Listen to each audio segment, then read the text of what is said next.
మున్నా కైలాస్ నన్నే చంపాలని ప్లాన్ చేస్తున్నారా? మీరిద్దరు కలిసి వచ్చిన నా కాలి గోడను కూడా కదల్చలేరురా.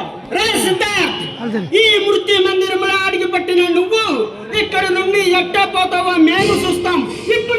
ఇక్కడే నిన్ను అర్థంగా నరికి మాకు శత్రువు శాస్త్రం లేకుండా చేసుకుంటాం. రే మున్నా, నాతో పెట్టుకుంటే మీ ఇద్దరు నిలబడ్డ చోట నిర్వహణ పాటేస్తా.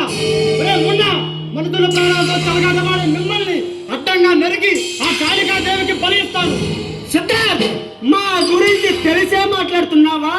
ఈ రాష్ట్ర రాజకీయాన్ని ఒంటి చేత్తో శాసించగల మా మిత్రుడు బాచిరెడ్డి ఈ జిల్లానే తన మేల పౌరుతో శాసించి అతల కుతలం చేయగల రణధీర్ పిల్ల నా అన్న అలెగ్జాండర్ పేరు వింటేనే పంచభూతాలు సైతం సలాం చేసి గులాం అయిపోతాయి.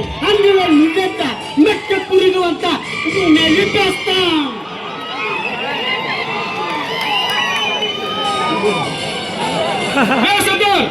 నువ్వు మా అన్నతో పట్టుకుంటే చచ్చిపోతావు, జాగ్రత్తగా ఉండు. రే, మీలాంటి నరహంతకుల్ని వేటాడి చంపుతాడు. సిద్ధార్థ్, ఇక్కడికి వచ్చిన పెద్ద హీరోలా పోజులు కొడుతున్నావు.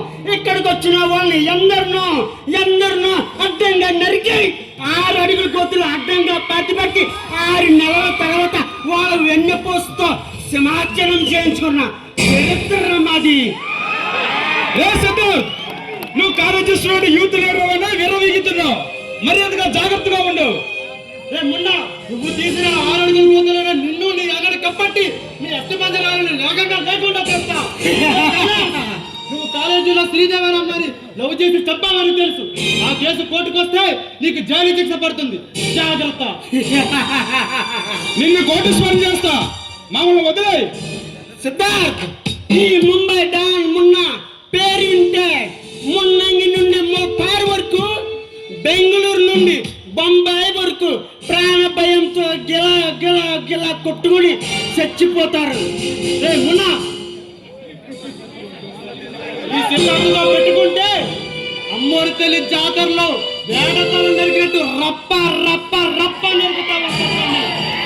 వస్తా, మీ అందరినీ అండమాన జైలుకి పంపిస్తాను.